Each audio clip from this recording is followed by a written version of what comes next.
जय श्री कृष्ण। राधे राधे। राधा रानी आप और आपके परिवार पर अपनी असीम कृपा बनाए रखे। आज हम बैसाख मास में सुने जाने वाली बंदरी की कहानी सुनाएंगे। आइए शुरू करते हैं। एक राजा था। वह बैसाख माह में प्रतिदिन ब्रह्म मुहूर्त में उठकर गंगा जी में स्नान करता था। राजा का आदेश था कि मुझसे पहले गंगा जी में कोई भी स्नान नहीं करेगा। राजा जब गंगा जी में स्नान करने जाते तो उन्हें प्रतिदिन शांत जल के स्थान पर हिलता हुआ हलचल युक्त जल दिखाई देता। तो राजा को संदेह होता था कि निश्चय ही मुझसे पहले कोई प्रतिदिन गंगा जी में स्नान करता है। अंतिम राजा ने नदी के तट पर पहरेदार बिठा दिए। गंगा जी के तट पर एक वृक्ष था। उस पर एक बंदरिया रहती थी। वह प्रतिदिन राजा के स्नान करने से पूर्व स्नान करके वृक्ष पर चढ़कर बैठ जाती थी। इस प्रकार होते होते पूरा विशाख माह व्यतीत हो गया, किंतु अंतिम दिन राजा के सिपाही ने देख लिया और उस बंदरिया को पकड़कर राजा के पास ले गए और कहा कि जय बंदरिया आपसे पूर्व प्रतिदिन गंगा जी में स्नान करती थी। उधर राजा की प्रतिज्ञा थी, यदि कोई भी स्त्री मुझसे पूर्व स्नान करती होगी तो मैं उससे विवाह कर लूंगा।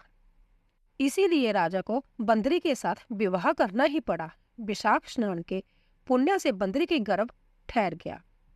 9 मास पूर्ण होने पर बंदरी ने राजा से पूछा कि शिशु जन्म के समय मुझे क्या करना चाहिए।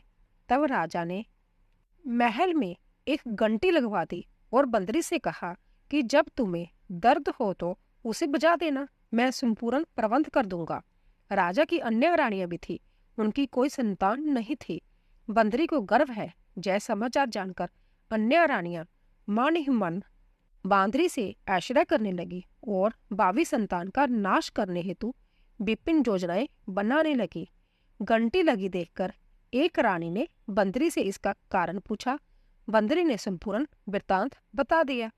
रानी ने बहकाया कि एक बार घंटी बजाकर तो देख ले कि राजा आते हैं या नहीं।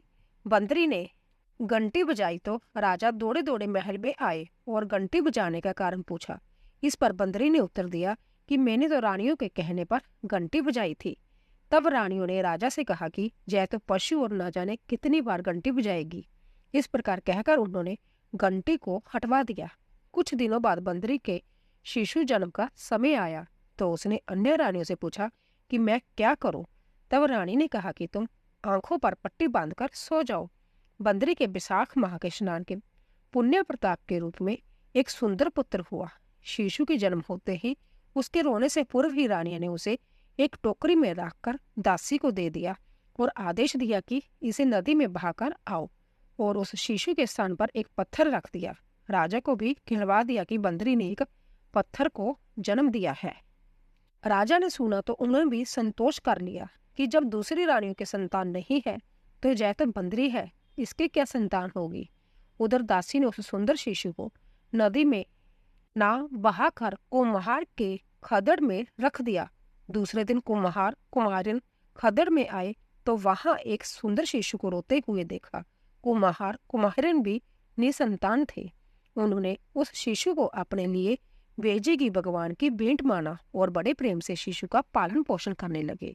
कुछ बड़ा होने पर बालक को यह ज्ञात हुआ कि वह रानी बंदरी का पुत्र है, जिसको रानियों ने मरवाना चाहा था। एक दिन वह बालक कुम्हार के बनाए हुए मिट्टी के हाथी घोड़े लेकर पनघट पर जा बैठा और दासियों को देखकर कहने लगा कि आओ रे मेरी मिट्टी के हाथी घोड़े पानी पियो। जब दासियों ने यह बात सुनी तो वह हंसने लगी और बोली, अरे मूर्ख, कभी मिट्टी के हाथी घोड़े भी पानी पीते हैं क्या? इस पर उस बालक ने कहा कि कभी बंदरी के भी पत्थर जन्म लेता है क्या? उस बालक की यह बात दासियों ने जाकर महल में कही। तब रानी ने दूसरे दिन विष मिलाकर लड्डू भेज दिए। ईश्वर की कृपा से लड्डू गोंद और बादाम के हो गए और उन लड्डू को खाने से उस लड़के की मृत्यु नहीं हुई। जय समाचार दासी ने रानी को कहा और रानी ने राजा से कहकर कुम्हार को देश निकाला दिलवा दिया। कुम्हार वन में रहने लगा। फिर अगले वर्ष चित्र माह में माता गणगौर की पूजन का दिन आया तो वह बंदरी का पुत्र 108 करवे और 108 गोली लेकर तथा घड़े में पानी भरकर बगीचे के बाहर बैठ गया। उधर राजा की ओर साहूकार की पुत्रियां गणगौर बनाने के लिए मिट्टी लेने के लिए आई तथा बगीचे में खेलने और झूलने लगी। इस कारण कुछ समय बाद उन्हें प्यास लगी।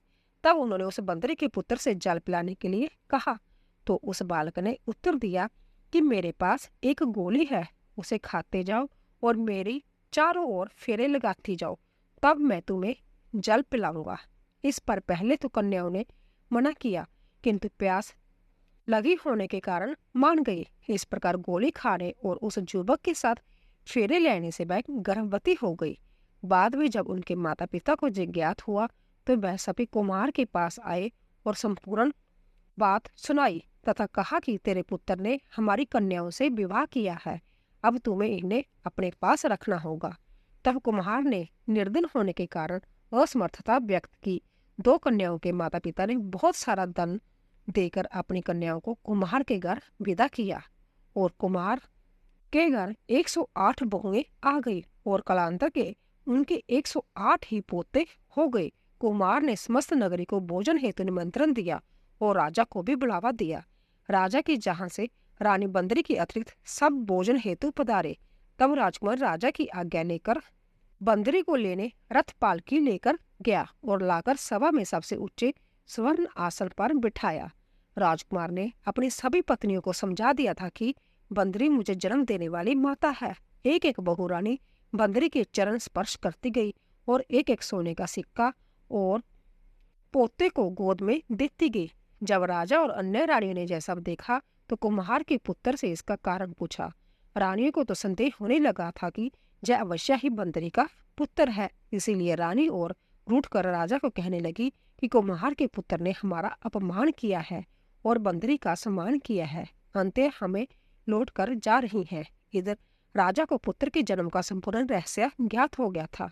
इसीलिए उन्होंने रानियों को देश निकाला दिया और अपने सभी पुत्र वधु एवं पुत्रों को लेकर महल में आ गया और राजकुमार का राजतिलक कर दिया। और कुमार कुमारिन को राजकुमार ने महल में रहने के लिए निवेदन किया, किंतु वह नहीं माने। तब राजा ने उन्हें ढेर सारा धन दिया। तो दोस्तों, विशाख स्नान का इतना महत्व है तो सबको विशाख स्नान अवश्य करना चाहिए। बंदरी ने विशाख स्नान किया तो उसे राजा का राज्य, पुत्र बहुएं आदि प्राप्त हुई। ईश्वर जैसे बंदरी को पुण्य मिला, इस प्रकार हमें भी पुण्य दे। बोले कृष्ण भगवान की जय। तो दोस्तों, अगर आपको हमारी कहानी पसंद आई हो प्लीज चैनल को सब्सक्राइब कीजिए, लाइक कीजिए और शेयर कीजिए। आप सभी का धन्यवाद।